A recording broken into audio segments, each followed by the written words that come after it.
We'll guide you through how to turn off read receipts on WhatsApp. If you find this useful, then consider subscribing and liking the video. Here we are on WhatsApp, and so at the moment my read receipts are turned on.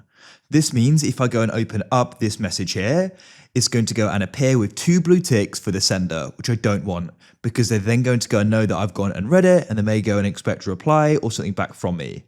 So when we go and turn off the read receipts, it's just going to go and show 2 grey ticks, indicating it's been delivered, and the sender will not go and know if it's been read or not.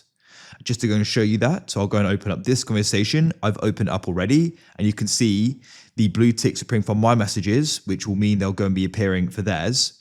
So what we can then do is go and tap and hold on it like so, and then I can go and press info, and we can see red is 2 blue ticks and 2 grey is delivered. Once again, I know these are my messages here, but because these are appearing blue, it also means that they've got their read receipts turned on, meaning they would go and see blue ticks on that message there. So to go and guide you through how you can go about changing this, so let's go and head to the settings. You can go and see they're down in the bottom right here, so let's come to it. Now in the settings, what you need to do is go down. There's going to be different options, but we're looking for the option for privacy, like so.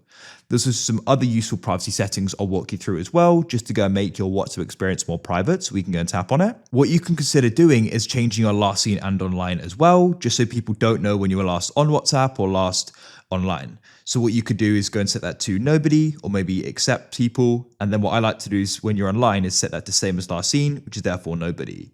But for read receipts, scroll down and we can then go and see it here. So it does say if you turn off read receipts, you won't be able to go and see read receipts from other people. So there is a bit of a trade-off there. So I can now go and turn that off, and then I'll come back to chats.